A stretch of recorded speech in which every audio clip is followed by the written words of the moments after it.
수도권 블랙홀 현상 때문에 전국적으로 지금 대구 경북뿐만 아니고 행정 통합에 대한 논의가 아주 긴밀하게 이루어지고 있습니다. 지금 대구 경북이 좀 치고 나가는 것 같아요. 지방 소멸 위기지구가 가장 많다 보니까 아무래도 빨리 나선 것 같은데 2022년 7월에 대구 경북 통합 자치구역을 만들기 위해서 지금 공론화 작업을 시행하고 있는 단계죠.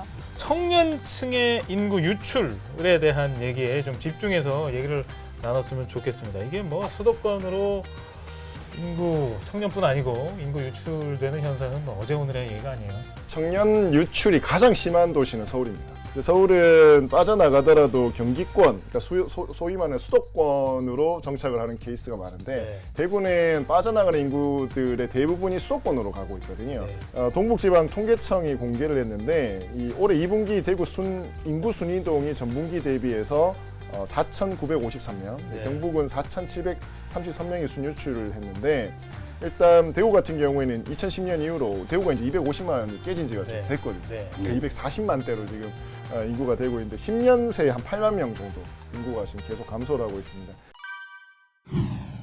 청년층의 인구 유출이 결국에는 이제 출산율 저하로 이어지는데요. 우리 지역에서 지금 아기 울음 듣기가 점점 어려워진다는 얘기가 지금 들리고 있습니다. 우리 지역뿐만이 아니라 우리나라 전반적인 네. 이게 좀 문제인데 일단 그 평균 출생아 수 이제 평생 여성 한 명이 평생을 낳을 예측하는 이 평균 출생아 수가 지난해 네, 역대 최저인 0.92명까지 떨어졌습니다. 네. 대구의 학계 출산율은 0.93명이고요. 네.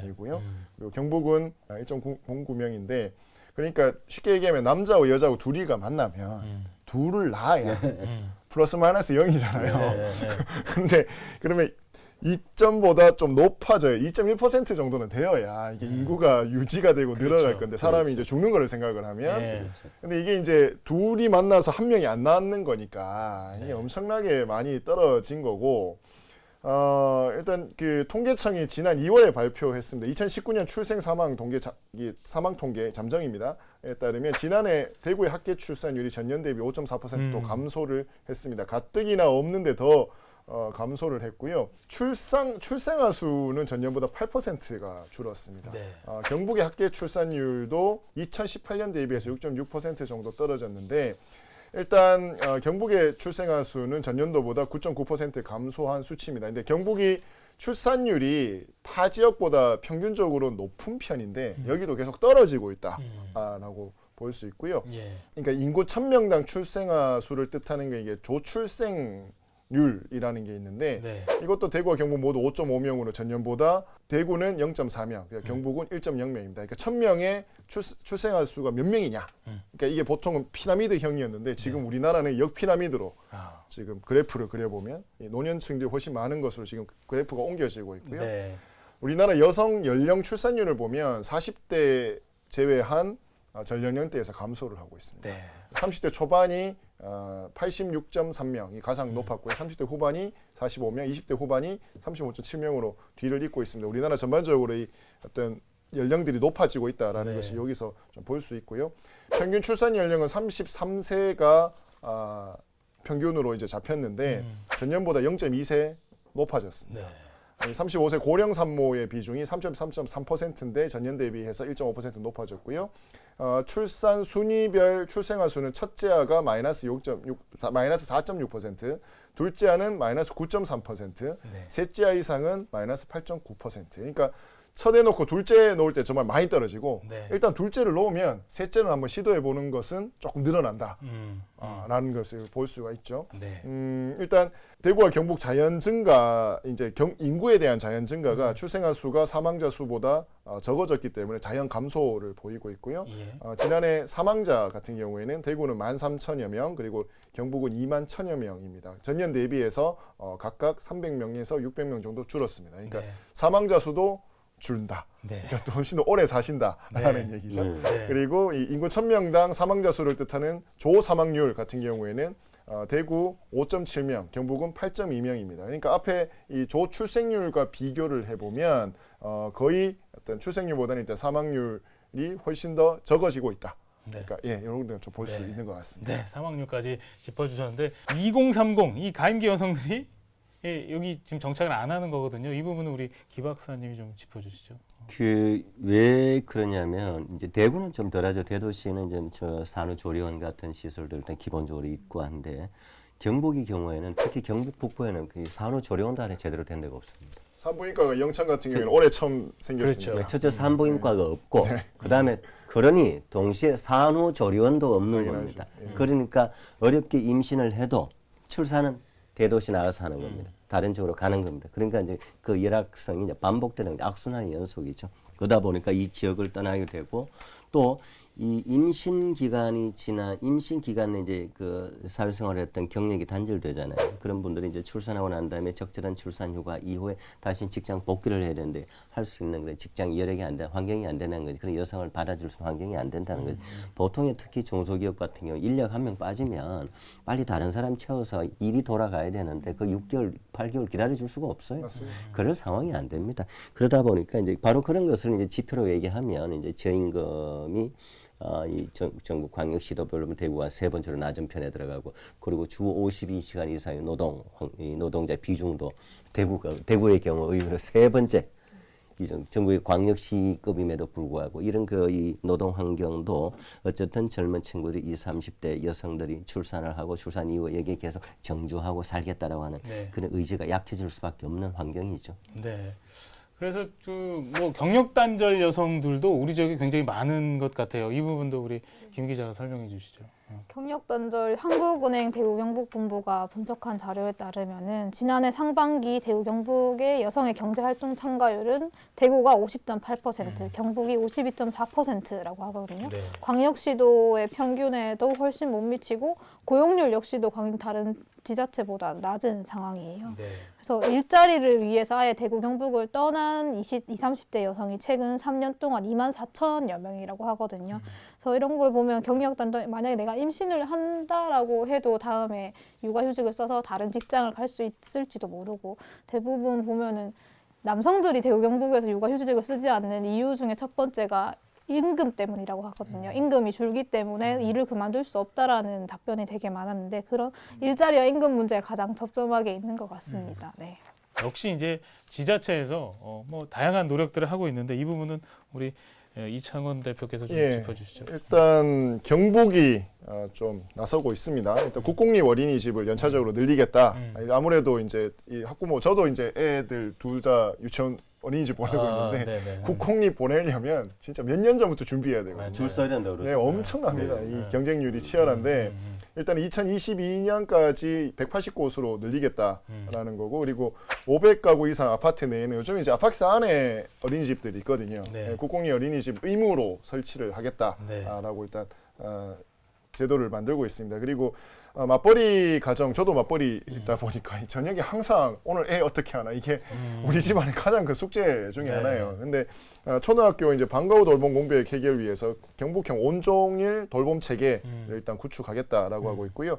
요거를 이제 지역 내에 뭐 주민센터나 뭐 도서관이나 마을회관이나 유휴공간들이 있습니다. 공공공간 네. 이런 것들을 리모델링해서 일단 그 돌봄이 필요한 초등학생이면 누구나 이용할 수 있는 경북형 마을 돌봄터를 지난해 7곳이었는데 올해 31곳을 일단 추가 설치할 계획입니다. 근데 이게 절대수가 좀 많이 적어요. 경북 23개 시군인데 네. 이게 한 시군에 하나 정도밖에 안 되거든요. 예. 굉장히 좀 아직까지는 좀 가야 할 길이 멀다라고 생각이 들고 또 이 맞벌이 부부의 자녀 양육 부담을 완화하기 위해서 12세 이하 아이를 대상으로요. 이 아이 돌보미를 가정으로 파견해주는 사업이 있습니다. 이게 찾아가는 아이 돌봄 서비스인데 일단 1,700명 정도 아이 돌보미가 종일제와 시간 돌봄을 통해서 맞벌이 가정들 돌보고 있고요. 네. 또 이 경력 단절 여성, 경단녀 취창업 지원을 해주기 위해서 여성 일자리 사관학교인 광역여성 새로 일하기 센터가 일단 이 투트랙으로 지원이 된다고 합니다. 네. 지금 우리 생경 구라님께서 아주 요점별로 각 지역별로 움직이고 있는 걸 지금 얘기를 해주셨는데 이게 한 10년 전부터 이렇게 해왔으면 보육 환경이 알려져 있죠. 그 습관화돼 있고 일상화돼 있고 생활화돼 있겠죠. 그러나 그게 이제 이거 뭐 굉장히 어려워지니까 뭐 땜질식으로 그냥 뭐 올해 이거 했다 내년에 이거 했다 또 하다가 이게 만약에 또 예산이 안 되면 또 좀 줄어들이고 끊기고 이러다 보니 뭐 종잡을 수 없는 그런 정책들이 이어져 오고 있습니다. 사실은 이게 국가와 지자체가 정말 그냥 100년 대계로 가야 되는 것인데 그러다 보니 이런 것들이 아직은 체계화되지 않았다. 그러다 보니까 현장에서 다시 말하면 엄마들 사이에서 보통 이제 그 온라인에 이제 맘 카페가 지금 굉장히 활동을 많이 하죠. 맘 카페 분들은 지금 첫째 코로나 상황이 첫째 알바라도 일자리가 없다. 일을 할 수가 없다. 그리고 뭘 일을 하러 나가려 해도 시부모가 됐든 친정 부모가 됐든 애를 돌봐주지 않으면 움직일 수가 없다. 몇 시간이라도 일을 나가려고 하면. 그러다 보니까 당연히 이제 경제적으로 좀 공공한 상황이 되다 보니까 뭐 어떤 여성분들 이제 주부분들은 그냥 집에서만 또 뭔가를 할 수 있는 일, 다시 말하면 뜨개질을 통해 수세미를 만들어서 그걸 뭐 판다든지 그렇게 그렇죠, 그렇죠. 정말 그런 뭐 소일 그야말로 생계형 소일이죠. 그래서 지금 굉장히 좀 딱한 상황들입니다. 뭐 이런 것들은 어쨌든 출산과 보육이 뒷받침되어주지 않으면 이거는 계속 이런 문제가 생길 수밖에 없습니다. 네. 그 우리 지역에 지금 남성 육아휴직이 조금 수치적으로는 좀 증가 추세를 보인다고요. 이 부분은 왜 그런 건지 좀 짚어주실까요? 그게 작년 고용노동부 통계 기준으로 대구, 경북의 남성 육아휴직자가 4년 만에 3배가 올랐다라고 네. 하거든요. 이게 아무래도 공공기관에서 좀 앞장서서 남성들 육아휴직을 쓰자라는 분위기가 많이 늘었기도 하고 네. 또 이제는 그 공공기관 안에 그런 여성들도 좀 쉴 수 있는 그런 대구시에서 준비하고 있는 그런 것들 공간들 네. 엄마들을 위한 공간들이 조금 있다라고 해서 해요. 이런 좀 공공기관들은 남성들이 육아휴직을 하고 가도 다른 대체 인력을 또 쉽게 구할 수도 있고 이런 장점들이 있는 것 같습니다. 네. 그런데도 불구하고 대구의 남성 육아휴직자 비율이 13%라고 하거든요. 예. 전국 평균이 21.2%인 거랑 비교를 하면 정말 낮은 수준인 거죠. 네, 네. 낮은 수준인데 이제 그 비중 가운데서도 공무원들이 많은 것이고, 예. 그렇다면은 지금 뭐 저희가 저희 대구 경북을 좀 분석하고 있는데 다른 지역에 좀 뭐 아이 키우기 좋은 도시라 그럴까요? 좀 저희가 모범 사례라고 삼을 만한 그런 곳이 있다면 좀 어떤 곳이 있을까요? 국가적 과제이기 때문에 네. 고만고만해요. 이게 또 고만고만한데 그나마 좀 이렇게 살펴볼 곳이 서울시 성동구인데요. 아, 그래요? 네. 성동구가 이제 서울시 25개 자치구 가운데 3년 연속 합계 출산율 1위를 달성을 했는데 네. 일단 이 초출생률 이제 아까 인구 1000명당 연간 출생아 수도 서울에서 가장 높은 편입니다. 이게 네. 민선 6기 이후에 국공립 어린이집을 엄청 지은 거예요. 아, 그래요? 이게 핵심 사업으로 국공립 네. 어린이집을 확충하겠다라고 해서 지금 81곳의 국공립 어린이집을 보유를 하고 있습니다. 이게 경북이 아까 2022년까지 180곳에 비하면 이 한 구에 경북의 절반이 다 있는 거예요. 아, 그렇군요. 그 정도니까 서울의 한 구에, 그죠? 한 구에. 네. 그러니까 경북이 좀 이거는 좀 배워야 될 필요가 네. 있어 보이고 네. 서울시 평균의 이 국공립 어린이집 이용률이 50%가 안 됩니다. 44%인데 여기 네. 성동구 같은 경우에는 이용률이 64%. 아. 그러니까 서울시 평균보다 20% 정도 네. 높은 편이죠. 6명 중에 한 7명 정도에 되는 아이들은 국공립 어린이집에 네. 보내고 있으니까 예. 여기에다가 민간 가정 어린이집 이제 국공립 못 가는 이 어린이들 같은 경우에는 아동 1인당 연 한 20만 원 정도 특별활동 프로그램 운영비를 지원을 하고 있고요. 네. 또 이 9월에는 왕십리역 유휴부지에 842제곱미터 규모의 육아종합지원센터도 문을 연다고 합니다. 아, 그럼 결국에는 비밀은 이제 어린이집에 있었다라고 그러니까 볼 수도 있겠어요. 아이를 낳는 거는 개인의 일이기도 하지만 네. 아이를 키우는 거는 온 사회가 나서줘야 되거든요. 그렇죠. 온 마을이 필요하다고 그렇죠. 하잖아요. 그러니까 이게 이 통계를 보면, 그러니까 정부 지자체에서 아이를 키우겠다라고 의지를 가지고 이 보육에 신경을 쓰니까 네. 출산이 늘어난다는 거죠. 네. 그러니까 적절한 이런 제도 또 인프라가 갖춰져서 아이 낳고 키우기 좋은 그런 환경이 조성되면 이제 이렇게 된다는 좋은 사례이잖아요. 그렇다면 조금 확장해서 그런 나라가 있을까요? 저희가 늘 얘기하는 패턴이 비슷해요. 예, 예. 그 대표적인 이제 유럽도 좀 나눠봐야 돼요. 네. 덴마크, 스웨덴, 노르웨이 같은 북유럽 이쪽 나라들은 그야말로 전통적으로 복지 강국이라고 그러죠. 네. 출산휴가 잘 돼 있어요. 출산하면 52주 1년입니다. 1년 부모에게 휴직을 주고 그다음 이제 출산한 여성에게는 둘 다. 둘 다 동시에 네. 동시에 그리고 출산한 여성에게는 당연히 4주 정도의 출산 그 휴가 당연히 주어지고 뭐 스웨덴, 노르웨이 뭐 거의 비슷합니다. 근데 또 하나 이제 다른 국가들 독일, 프랑스입니다. 독일, 프랑스가 25년 전 이 시점에 지금 우리처럼 굉장히 심각했습니다. 합계 출산율 1.0 무너졌습니다. 그랬던 이 독일과 프랑스가 지금 1.5에서 2로 지금 왔거든요. 왔어요. 네, 네. 그 왜 성공했느냐? 그런 나라들은 첫째 주택 정책, 거주 정책에 있어서 아까 제가 그 예를 들면 독일 같은 경우는 4명을 출산하면 괜찮은 도심부에 집을 한 채 통째로 줘버려요. 네. 우리처럼 뭐 도시처럼 4명 나오면 6천만 원 준다. 6천만 원 주고 출산하겠습니까? 4명씩이나? 그럼요. 그러니까 그런 정책이 아닌 아니 획기적인 정책. 네. 거기에 이제 보육 정책 동시에 따라가니까 가능하다. 네. 우리도 그러면 이걸 어떻게 되느냐? 지방 정부 이걸 다 할 수 없습니다. 국가적 체계, 국가가 중심이 되고 지자체가 따라가줘야 되는 방법밖에 없습니다. 이거 가려면은요. 저는 1년에 이것만 해도 저는 1년에 최소 50조씩 정도 국가 예산 부어야 됩니다. 그러면 대변화가 필요합니다. 어쨌든 인구 문제, 이 출산 문제는 기본 인구 문제입니다. 이거 해결하기 위해서 노무현 정부부터 해서 지금까지 200조를 투입을 했습니다. 정부를 막론하고 토탈. 그러나 지금 효과를 못 보는 이유가 뭐냐. 방금 얘기했듯이 지금 공립유치원 하나 넣으려면 한 명 넣으려면 정말 이거는 뭐 경쟁률이 엄청나요. 이렇게 어떻게 키우겠습니까? 애나라 하겠습니까? 이거. 이런 문제는 어쨌든 국가가 이거는 정말 100년 대계를 보고 지금부터 정말 복지 시스템으로 가야 된다. 인구 유출을 막기 위한 정책뿐 아니고 아이 키우기 좋은 그런 대구 경북을 만드는 데에도 힘을 좀 모아야 되겠는데 말씀하신 대로 좀 힘이 좀 분산되어 있습니다. 이게 네. 좀 한데 모으는 게 정책부터 좀 정리하는 게 중요할 것 같은데 시간이 많이 됐습니다. 끝으로 한 말씀씩 좀 해주시죠. 우리 대표님부터 해주시죠. 일단은 청년들의 라이프 스타일이 계속 바뀝니다. 그러니까 라이프 스타일에 맞게끔 도시가 어떻게 변화를 할 것인가, 도시의 인프라나 도시의 정책들이 어떻게 변화를 할 것인가, 이걸 먼저 좀 고려를 해야 되고요. 청년들이 떠나는 이유 혹은 아이를 안 낳는 이유들이 한두 가지 문제는 아니거든요. 자, 각각의 전부 다 사연들이 있기 때문에 그 개별의 이야기들에 좀 더 우리 도시와 사회가 귀를 기울여다 주고 그런 디테일한 정책을 만드는 게 좀 필요하고, 두 번째는 이제는 저는 미래부 같은 국가 부처가 필요하다.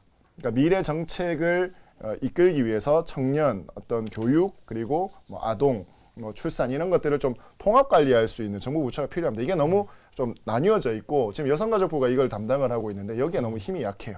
그래서 좀 강력한 힘을 가질 수 있는 미래부 정도가 부총리급으로 저는 좀 필요하지 않나 싶습니다.